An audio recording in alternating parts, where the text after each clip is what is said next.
All right, here I am at the 10-mile road railroad crossing here in Warren, Michigan. So this crossing right here is owned by the Conrail Detroit Shoreline on the Sterling Secondary line. So you guys may have remembered that I toured the Champaign Road crossing in the Lincoln Secondary, but today I decided to explore what's up on the Sterling Secondary and hopefully potentially catch something here. But sadly, what we were waiting for, we either missed or just won't come today. So yeah, this crossing right here, it's rather interesting-ish, but I decided to tour it anyway since, it's owned by a cool little portion of a cool line, Conrail shared assets, CSAO, all that good stuff.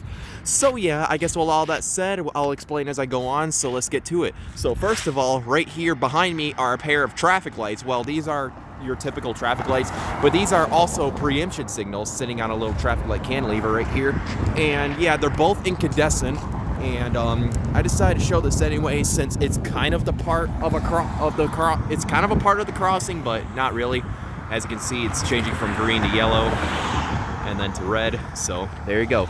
So those were the traffic lights of the crossing that are also preemption signals. So I'm gonna go ahead and go on to the actual crossing.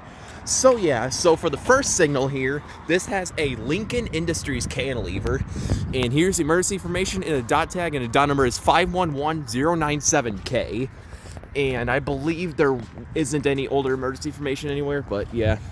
And for the gate mechanism, this has a SafeTran gate mechanism, early 2000s, I believe, bolted right to the cantilever. So as you can see, the bracket extends out from the gate mechanism. So this is kind of the typical Lincoln Secondary setup. And also, I guess this, trains goes on to the Sterling Secondary.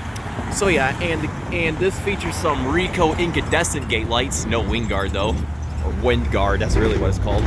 Oh yeah, and for the lights, this is the interesting part. This has two pairs of SafeTran 12x24-inch incandescent light heads. The front pair has dial-A LEDs, while the back pair have GE uniform LEDs, as you can see. And these are both sitting on a Progress Rail light bracket. Yeah, pretty neat stuff. And then for the overhead lights, this has two more pairs of them SafeTran 12x24-inch incandescent light heads, plus one pair of SafeTran 12x20-inch incandescent light heads. Both of these front pairs of lights have dial-A LEDs in them, while this back pair has GE uniform LEDs in them. And these are also sitting on Progress Rail light brackets, I believe. Yeah, it's a little hard to see. Yeah, Progress Rail light bracket.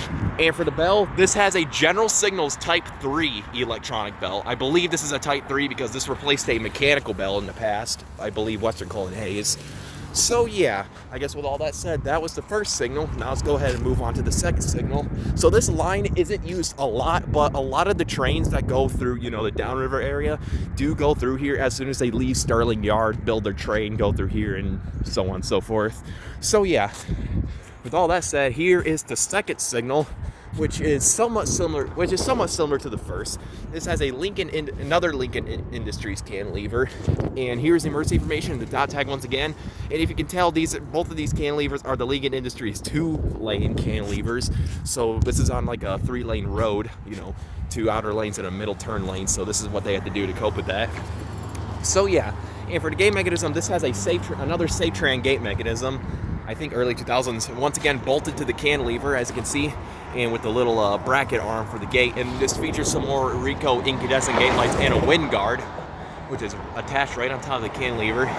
And if you look right here, there is some older Conrail emergency information with the same dot number. And for the lights, this has two more pairs of them SafeTran 12x24-inch incandescent light heads, front pair with dial-A LEDs and the back pair with GE uniform LEDs sitting on a SafeTran light bracket.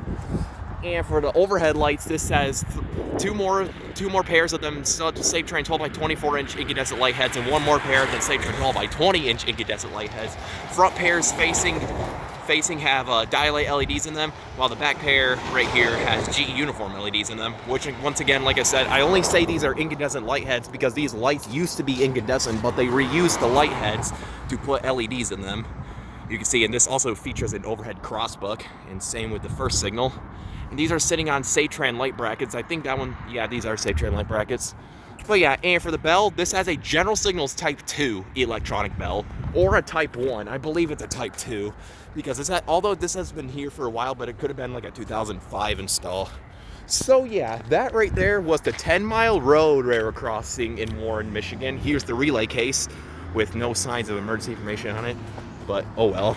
So yeah, I guess with all that said, let's go ahead and take a look at the track view. Down there is heading towards Rink Road. As you can see, this is where a couple of signals are. Heading north towards where the tracks curve. You can see the relay case for the other crossing too. Maybe I'll tour that one in the future if you guys want me to.